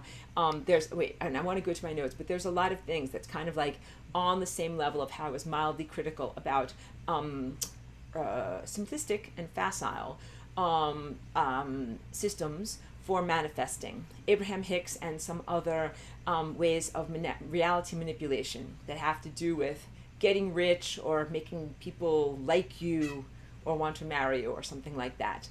That those are mostly self-centered. There's nothing wrong with being self-centered, but then you also must mitigate that self-centeredness with a responsibility to the community and to everything that's going on. So this also speaks to Flying Rainbow Lasagna. When you create a new reality, that it might be something that is a very, very enormous job. A small job would be like, all right, I'm going to Flying Rainbow Lasagna and I'm going to shift reality so that I get something I want for me.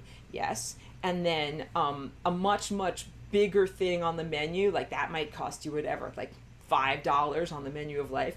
But let's say you're like, yeah, I actually want consciousness, freedom, and spiritual attainment, and healing for the entire, not only the entire planet, but all consciousness everywhere across all time, timelines, and multiple dimensions. It's like that is on the menu, but it's a special order, like Peking duck, and it's going to cost you a lot of money. And then you're going to sit there waiting for it. You get it? So French fries, $5, easy, fast. Giant rectification event and huge healing for your entire world. Possible, ongoing, big and expensive, and takes a little bit of time for the chef to actually create it. So that's another big message about this. So I created Flying Rainbow Lasagna way back in 2001, which is, of course, now over 20 years ago. It is a very powerful and effective tool for reality shifting, recreation, and changing the dynamics of rewriting the possibilities and probabilities of the fabric of time, of what is even possible. It is a tool just like getting a piano or a violin. So there was a time when the first guy ever invented a piano. And you know something? That was an amazing day. But the piano had not been explored fully on the first day that it was created. It was there, it was in existence, but it took masters lifetimes to be able to explore the different combinations, the different tonalities, and create some of these different symphonies that we now know, like whatever Mozart or, whatever, someone who's a fantastic piano player, who's modern. These guys mastered something that was created. The Flying Rainbow Lasagna is similarly an instrument for expression of divine truthfulness in reality. And now I'll tell this customary little anecdote. I hope you guys are never bored by my repetitiveness, but a long time ago I was at a birthday party for a little girl, and she received a violin. She must have been like 7 years old or something like that, and it was like a purple unicorn violin, like it was so cute and everything like that. She was so excited to get it. Her eyes lit up, and she took it out of the case and she put it like this, and she went like and then she kind of made a face and she handed it back to the person that gave it to her, like she was giving it back to them. She was like take it back, like it's broken. And we all laughed like, oh. We said, it's not broken, little girl. You just have to practice. You just have to learn how to actually play it. That is my truthfulness about the Flying Rainbow Lasagna. This is an incredibly effective tool. It's so transcendent. It is like a genetic piano. It's like being able to play 10,000 pianos at the same time. The chord structures and complexities and musical expressiveness that you can do with Flying Rainbow Lasagna is exponentially greater than anything that has come before. And it also means that it takes time to master it, and that it is offered to you to be one of those people that masters it. Or you could think about the invention of the electric guitar. Like for many thousands of years, people played like ukuleles and lutes and things that were kind of like acoustic guitars. And then one day, someone invented the electric guitar. And they're like, wow, like that's a thing, and it's loud. But then it took someone like Jimi Hendrix to come along and be like, I'm gonna master the electric guitar. I'm gonna make my soul speak through the feedback and the wah of the electrified guitar sound. And in case you can't tell, like I'm a large Jimi Hendrix fan. Brilliant, he's a genius. That is truthful of Flying Rainbow Lasagna. It is like the electric guitar or the augmented amplification of reality structuring instrument that is available to you.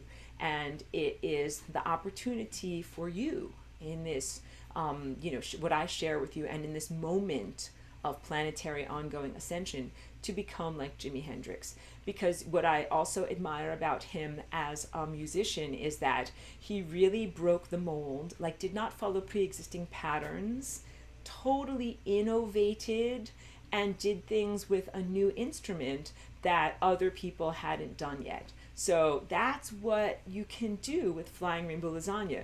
You can innovate ways of reality creation, innovate your self-expression, play the instrument of your body and your ancestry and your positioning in time and in contextuality in amazing ways.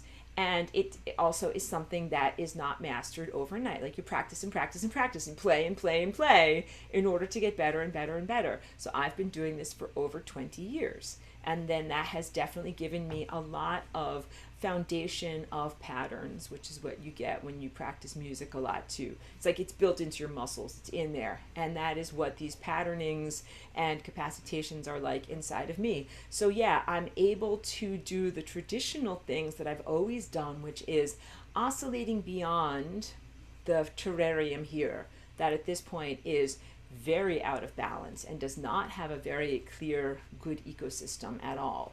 To get to some place where there's breathing room, I'm like, I can breathe, get a breath of fresh air, and then okay, dive back down. But it doesn't take a second like that. It takes milliseconds, and I'm doing it all the time. And you know, it is not a perfect place. The place where you jump up to, it's not perfect because the entirety of reality needs to be restructured. Because I can hear all of you guys being like, I want to be up there. I know you want to be up there, but you know what? You have to comprehend that the doctrine of stratification, all of these levels comprise reality.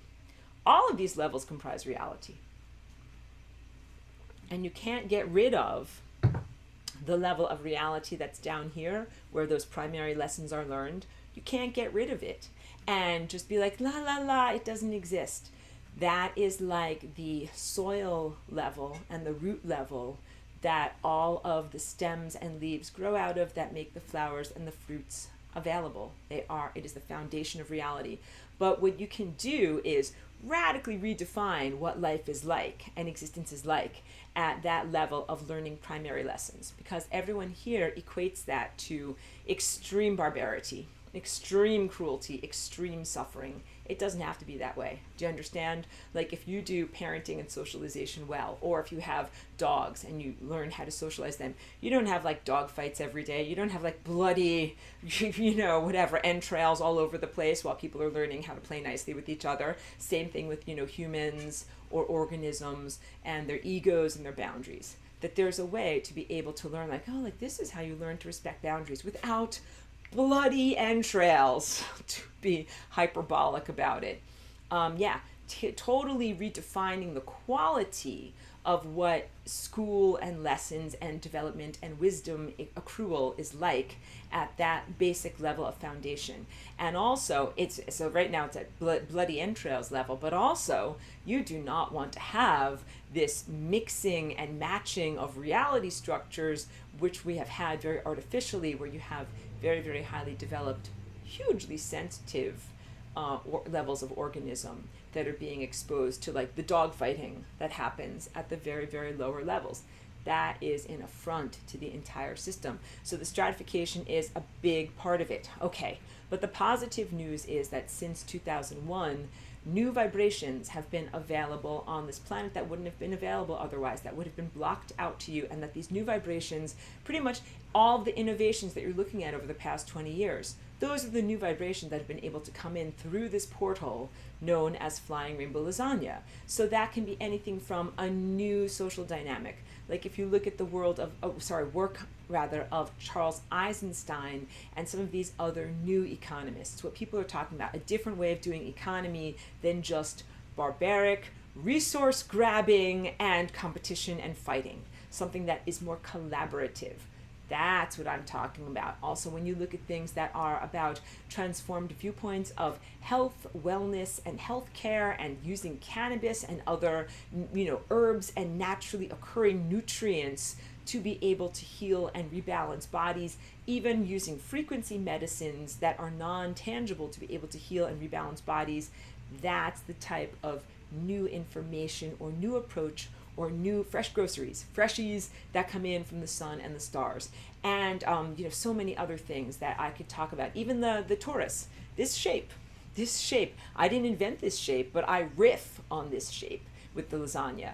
And this shape, like hardly anyone knew about what a torus or toroidal energy field was 20 years ago, around 2001 or so. Now this has become much more widely known and discussed and internalized as a basic shape in nature in the human dynamic, in the human collective. Lots of people know about what a torus is now.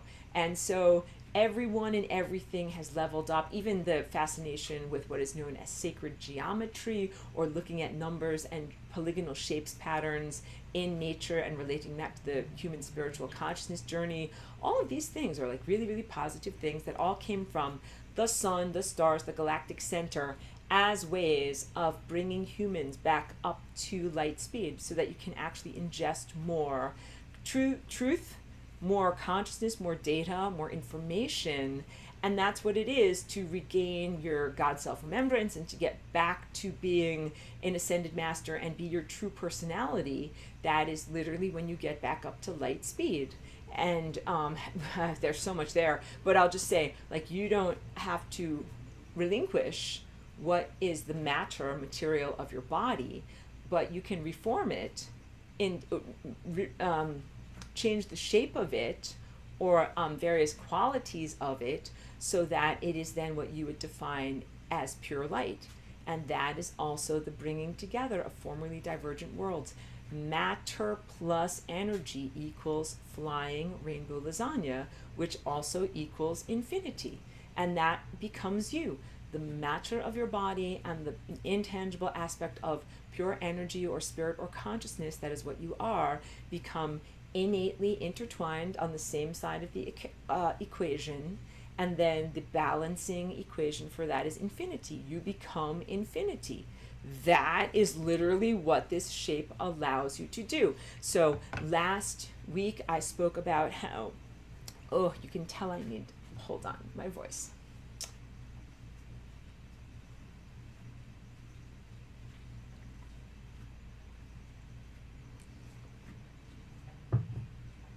In order to create flying rainbow lasagna, we take this precursor shape of the torus, the double torus, and oscillate it in a context. And that context is hyperspace, because this is made out of time. What is the room that contains time? Where does time exist? Time exists in a context called hyperspace. But before you know that hyperspace exists, you're like, I don't know, time is just the ultimate. Time just is. And when you think that, then every place where I'm waving my finger, there is nothing. But when you get to the higher dimensional truth of hyperspace, you're like, hyperspace is the room that contains the room. It's the space that contains time, or the potential for time-space. And once you have that, you have the torus in a context, and then you can either move the torus up and down relative to the context, or keep the toroidal shape in one place and jump the entire room up and down. But what you end up having is an oscillation of the singularity, this point at the center, that is the overlapping infinity point of everything. And that oscillation leads to an energy form like the wake of a ship or something through a fluid medium. The energy oscillation creates this flying rainbow lasagna. And the oscillation creates a rotating, dancing object. It's not just a static object. I'm showing you a sculpture, but the lasagna is constantly going up and down like this, and it has basic movements. It has a movement oriented like this that I call up-down. It has one that is a side-to-side. It has one that is an in-out, and then it has one that is a tumbling end-over-end like this. And those are the 4 basic motions of what you can do with your DNA. And when you do that with your DNA, you're going to affect the world around you. I wish to instill within you a positive values system for the ways in which you would like to affect the world around you. To have at the foundation of everything that you're doing an intention for goodness for the whole. sustenance for the whole, longevity for the whole. That the idea of creating and uncreating, or energy and entropy, means taking away the things in your body and in your DNA structure that are not in alignment with longevity, that cause death, that cause the end of you, or the end of your planet, or the end of time, or the end of existence and life everywhere. That is a big thing for you to do. So now we're talking about, it's much, much more than just wanting to manifest a dream vacation or a fancy new car or something like that. You want to manifest consciousness freedom. And again, when I say consciousness freedom, the things that are at the level down here and below are like freedom to rape, murder, pillage. I'm like, no, stop it and get back down there. That's not what I'm talking about.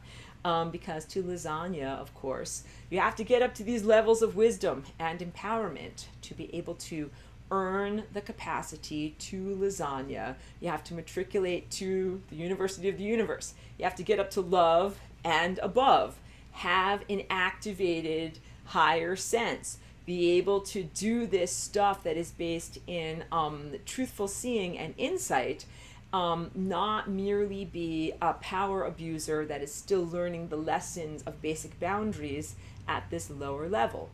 But in terms of basic boundaries, you're going to be affecting other people. So ordinarily what I would say is, that guy's doing something over there that I don't approve of, but he's doing it for his own journey of life learning and transformation, because that's what he has to do. And I would say, like, you do you, I do me, good luck on your journey. Unless the things that you're doing having an impact on me. Because if you're throwing trash into my yard, I get to stop you from doing what you're doing. That is cosmic law. And that's the order of operations in terms of applying or expressing cosmic law. That freedom is also mitigated by responsibility to the rest of the world. That you're not just allowed to say, I'm free to do harm and blah, blah, blah, and that the other thing just has to experience that. The other thing can say, I am free not to experience your negative behavior patterns. So moving away from would be the action if you have freedom of movement. If you don't have freedom of movement, then you are not only free but mandated to have an impact on your neighbor. Do you get it? Your neighbor's throwing trash in your yard. You can either A, move away, or B, confront your neighbor. Stop throwing trash in my yard. And if they don't stop, you're free to stop them. You get it? Whatever it takes to stop them, because that is not acceptable in cosmic law. And so there is some innate inhibition that you must flying rainbow lasagna past in the human genome right now to say, well, like, you gotta stop your neighbor from throwing. He asked him nicely, he didn't stop, he's still doing it. What do? Like, you want to say, like, well, you're not allowed to just, like, go in there and stop him, like, punch him in the nose or something like that. The answer is, according to cosmic law, you are allowed to go in there and punch him in the nose. That's difficult to hear, because everyone's like, oh, wait, Aurora, I'm on a journey of unity consciousness, and I don't want to punch myself in the nose, and I don't deserve to be punched in the nose. I don't want this to happen. Why would I do this to another? And the answer is, you are free to enforce your boundaries. Here's the flaw. Mostly what people will do who are indoctrinated into different levels of spiritual aspiration, who want to go to heaven, who want to be accepted into Buddhahood or whatever, go to a good place, get a good new life in their next incarnation. They want to be like, well, first I'm going to build a bigger fence. My neighbor's throwing trash into my yard. I asked him nicely. He didn't stop. I'll build a bigger fence. All right? And then here's what your neighbor does. He's like, yeah, a nice fence. I'll just throw it over the top of the fence, or get my chainsaw and make a hole. And you're like, I'll build 12 fences. I'll get 12 chainsaws. Your neighbor keeps on not respecting your boundaries and keeps on throwing trash into your yard. Then what do? Because at a certain point, you're like swimming in trash. You're like, I'm swimming in trash. It's this much. I can't even breathe. I got to do something. And then you go in there and you're like, well, I'm going to stop the source of the trash. And you're like, okay, great, whatever. We're going to plug it up, or put a big giant seal on it, and the neighbor's like, oh, somebody sealed up my trash dispenser, I'd better take that seal off of there, and then keep throwing it through the giant fence that you just built. Do you get it? Are you understanding the mentality that you are up against? And after years of exhaustion and trash that is literally up to your head, what will happen is that you will finally punch your neighbor in the nose. Of course, I never advocate for genuine fisticuffs. Being allegorical here, in case anybody's listening. Allegorically punch the neighbor in the nose and say, hey, this is the only thing you're going to listen to. Stop it. I'm making you stop it. And that is appropriate because you, again, exert the right not to be harmed by what this person that lives in your proximity is doing, and they keep on very intentionally not changing their behavior. As they've been given the free will opportunity, every time you communicate, you're giving something the free will opportunity to say, like I'm learning, I'm growing, I'm achieving wisdom. If the first time you built a fence, if the neighbor didn't learn, he's like, I'm not achieving wisdom, I'm doing the same insane thing over and over, then you have a problem. And what I would wish for all of you is for you to have your shackles fully removed, so that the first time that you build a fence and you say, I'm going to stop him from throwing trash in my yard, and the neighbor's like, oh, I'll throw it over the top of the fence, or I'll knock down that fence, or I'll get a hole and make a giant hole for me to do this through. Learn the first time. Just don't build 12 fences. Don't spend 10,000 years trying to build a fence between yourself and this thing that does not want to respect your boundaries. Learn the first time. You're like, oh, this is what we're dealing with. This thing doesn't want to respect boundaries. Now we're going to have to take it to the next level. But I also want you to know that you don't have to go through this whole long drawn out process of first building fences and then doing this and then doing this, because when you are activated on your higher senses level, you can actually see the future parameters of reality. You can preconceive them and know what's going to happen. Anticipate is the word I'm looking for. You can anticipate very accurately what's going to happen, and you can see the whole thing. Instead of having to play it out, build the fence, then this, then this, then this, and this, and then finally punch him in the nose, you can go directly to the nose punching because you can see the whole entire thing, and I want you to be free. That is what freedom is. This level of higher dimensional activity and galactic citizenship happens in complete freedom and in complete knowledge. If you have knowledge that someone is about to attack you, it is absolutely appropriate for you to preemptively strike. That is not even considered aggression. That is considered to be an appropriate self-preservation activity. You are not required to mince around. You are not required to, understand, dance or do a minuet with this thing that has the obvious intention of either harming or destroying or eradicating you. If you know that this thing is going to try to eradicate you, you are fully ordained and mandated to eradicate it. No one's going to say anything about it. No one's going to be like, did you eradicate that guy? You don't have to put up like a defense. Be like, well, yeah, but he was going to eradicate me. Everyone can see it because everyone has higher faculties. Like, yup, you did that because that was about to happen, and it is non-negotiable. So all of this real, true cosmic law happens at the level of adults who all can see and are literate. That means you're not going to be able to see something and then totally misinterpret it. You see the truth, you know the truth, and you interpret accurately based upon what you see and upon what you know. That's what the level of aspiration that you are really getting to up here. That's what real spiritual ascension and mastery is.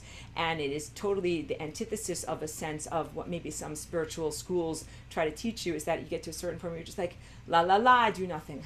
That is not what being an ascended master really is. Being an ascended master is a state of total empowerment where you're like, la la la, I see everything and I do something about it, because a lot of this stuff is not correct and is not acceptable in any way. So you guys are coming out of this completely unfair system, completely inverted, unjust way, and I cringe because a lot of it has been normalized or internalized as a structure that is correct.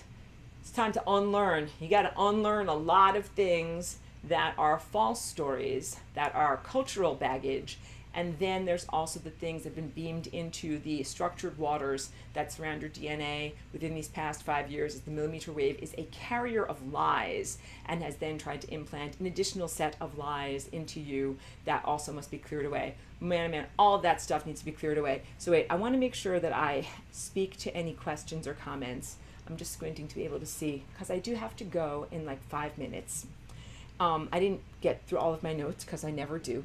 Please read my notes, but more importantly, please watch the original whiteboards. And also recognize that every time that I'm giving these, sharings here live, that this is updated and upgraded for what you presently face, because you face not only the original challenges, original flavor, but also the super deep fried flavor of what is happening with the millimeter wave. And that you have to, in lieu of having your own higher faculties, because you're still trying to get that cleaned up and activated, you have to know that there's different sets of behaviors for what's going on, different levels of fairness, different levels of justice about what you should and shouldn't be doing in the world and the way to do things. And really, the reason why humanity has been so suppressed and so shackled is because when you are empowered, you are a formidable person. You take no SHIT in force cosmic law, would never allow for these profound imbalances to be active and pervasive in this world. You would never allow for these levels of like corruption and corrosion to be going on, and the fact that it's gotten to these perilous levels is like pretty extreme. So there's a pretty extreme amount of muddy footprints to clean up in what's going on here. So let me just read. Okay, actually not that many questions or comments, but I'm sure that they're out there. Marie says hello, drop off. There we go. She's got hurricane down there, so sending positive, peaceful energy support to everybody who's in the path of the hurricane on east coast of United States, down kind of near Florida and maybe Georgia and all around there. So we hope you coastal people are going to be okay. Very fiery when I talk about these things, because there's so much that I feel very personally invested in and very protective of you about. And the things that I recorded 10 years ago, I often speak in abstractions and in a very, very beautiful, innocent state, and that's all valid and good. However, I would never want my stuff to be used as a disempowerment tool or taken out of context of the intention of what I'm teaching, because I'm intending for everyone to be able to be free. In Flying Rainbow Lasagna, for you to freely express your genetic truth and to influence the rest of the world. And of course, to take the consequences of what you do. That's the other part. When you are in self-responsibility, you're like, yes, I am doing stuff, I'm influencing the world, and then I also take the consequences of what I have done. And that involves total honesty and authenticity, ownership of what you do. But you own what you do, not what you don't do. Which is why I also rage against the invalid New Age shadow work that says like just take responsibility for everything. That's the answer of the torture victim. It's just like say whatever you need to say. Just let me out of torture. Just agree to everything. I confess to everything. I did it all. Because you did not do it all. And you don't, you're not required to confess under torture, and that is not what ascended mastery is. So, to speak in positives, what the Flying Rainbow Lasagna allows you to do is to rearrange your physical body structure into a new DNA structure that reconnects you to the divine, reconnects you to highest consciousness, divine intelligence coming from the galactic black hole, great conductor, and through all of the musicians known as the sun and the stars and pure light. That is really what is your heritage, your birthright, your true family, parenthood, parents, lineage, ancestors. That's who and what you're really connected to and have been artificially separated from. And that is a true survival activity. So in the face of adversity, down like Flying Rainbow Lasagna, what does that mean? That means like, yes, you need food, you need water, you need shelter, whatever. You need toilet paper, But you also need to dance like a flying rainbow lasagna, because that is the true way to transcend any difficulty that is sent to you in terms of poorly structured realities that have a poor prognosis or poor outcome, to be able to say, that bad thing is going to happen. You know what I'm going to do? I'm going to put on some kick-ass music and I'm going to dance. And then when I dance, I'm going to restructure reality internally and for all the other organisms that I'm experiencing reality with. And then we're going to see what happens and come out into the reality that you have restructured. And I've done that for 20 years, and I'm so, so pleased that I share my dance with other people. I share it intellectually here, but I share the actual physical dance. And you know what I'm doing with my hands is an expression of what I'm doing internally. It's a whole dance, but it's not the same as like a ballet dance or a waltz or something like that. It's an internal feeling state that you really achieve that vibrates you up into a higher dimensional level that is a level of empowerment. And when you're there, you are capable of rewriting your DNA, rewriting reality, being a very conscious co-creator or influencer of reality.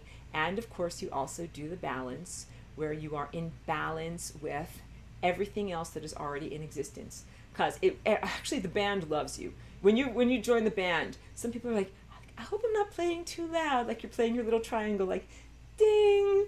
And the band is like we can't hear you. Can you please turn it up? Like we want you. We want you. We don't want you to be so cringy. So yeah, it's coming out of diminishment. You might need a little bit of encouragement, like, oh, like I'm actually a good musician. You're actually a divine person. Your music is beautiful. You are desired to play and to sing and to dance at the cosmic dance party. And we want your unique music. And play your triangle. Play it for real. Don't give us just a tiny little ding in the background. That's it. You need more encouragement in coming out of the circumstances that you're coming out of. So it is desired for you to create exuberant, wonderful, imaginative reality structures. And you have that expression, the sky's the limit, limitless. Your limitless imagination of what can be. And I know even like it can be hard where you're at right now. You're like, I just want a sandwich. Like that's the limit of my imagination. Like you're so hungry, so bedraggled. You're like, I just want like maybe a bath and a sandwich. But after you get a bath and a sandwich, then you're going to be like, wait, you know something I actually want more? You know what I want? Like a bunch of watercolor paints. And then also, what if the watercolor paints could actually jump into reality and anything that I paint could actually become something real? And then what if this and what if that? That is the activity of a healthy mind, of a healthy imagination, of a healthy, well-nourished soul that is coming back to itself. And that is what I want for all of you guys. You get it? So you need tons of encouragement, tons of support, tons of love, and recognition coming out of a rather bedraggled situation and then coming into your freedom. It is very, very, very much desired for you to come into empowerment and use of your gifts.